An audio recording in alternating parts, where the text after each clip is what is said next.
શ્રીનાથજીની પ્રથમ હવેલીનું કાર્ય પ્રારંભ થયું છે. અને જેમ મેં કહ્યું, પ્રભુ પોતાની વ્યવસ્થા પોતે જ કરી લેતા હોય છે. એમ રામદાસજી હવે બુંદેલખંડથી ક્યાં આવી ગયા? બ્રજમાં આવી ગયા છે. અને એક ગુફામાં તપસ્યા કરતા હતા. રામદાસજીને જેલમાં પૂર્યા, પણ જેમ મેં કહ્યું કે ભક્તનું રક્ષણ એ સ્વયં ભગવાન કરતો હોય છે. મહાભારતનો એક બહુ સુંદર પ્રસંગ.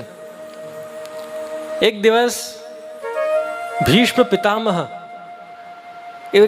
એવી એનાઉન્સમેન્ટ કરી કે આવતીકાલે હું અર્જુન જોડે યુદ્ધ લડવાનો છું. હવે જો ભીષ્મ પિતામહ અર્જુન જોડે યુદ્ધ લડે, નો ડાઉટ અર્જુન બહુ એક શ્રેષ્ઠ ધનુર્ધર હતા, બહુ શ્રેષ્ઠ યોદ્ધા હતા.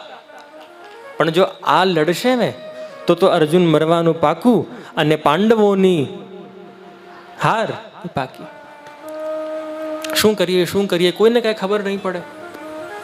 કૃષ્ણ ભગવાને એક આઈડિયા આપ્યો, એવું કરો આજે રાત્રે આપણે બધા મળીને એક મીટિંગ બોલાવીએ, એક સભા બોલાવીએ અને એમાં ડિસ્કસ કરીશું, એમાં નક્કી કરીશું કે આવતીકાલે હવે આપણને કરવું શું છે. સભા બોલાવવામાં આવી. હવે જેના માટે આ આખી સભા યોજવામાં આવી એ મહાન ધનુર્ધર અર્જુન જ થઈ ગયા ગાયબ. કોઈ કહે કે અર્જુન તો ડરીને ભાગી ગયા છે, કોઈ કે અરે ના એ તો બહુ ડરપોક છે, એને તો આત્મહત્યા કરી લીધી છે, હું તને કહું છું. અનેક વાતો ત્યાં યુદ્ધના મેદાનમાં ફેલાવા લાગી. કૃષ્ણ ભગવાને કહ્યું, એવું કરો બધા શાંતિ રાખો, મને અર્જુનના ઘરે જવા દો. અર્જુનનો જે આ મુકામ હતો, જ્યાં એનો ટેન્ટ હતો ત્યાં જવા દો. ત્યાં હું જઈને જોઈ લઈશ કે અર્જુન શું કરે છે.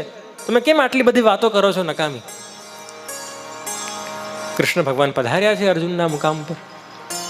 ત્યાં જોયે અર્જુન તો મસ્ત નિદ્રા લેતા હતા. કાંઈ ચિંતા નહીં, કાંઈ ભય નહીં. ન ચિંતા ન ભય, બોલ ગિરિરાજ ધરણ કી જય. ખૂબ આનંદથી એ તો ઊંઘતા હતા અર્જુન તો. कृष्ण भगवान ने जगाड़िया, अरे अर्जुन उठ, तू पागल हो गया है क्या? कल तेरा युद्ध है, हम तेरे चिंता के लिए इतने आकुल व्याकुल हैं. सब बड़े बड़े योद्धा आए हुए हैं, मैं स्वयं आया हुआ हूं और तू यहाँ आराम से नींद सो रहा है, आराम से यहाँ खर्राटे मार रहा है. ये क्या तरीका है अर्जुन?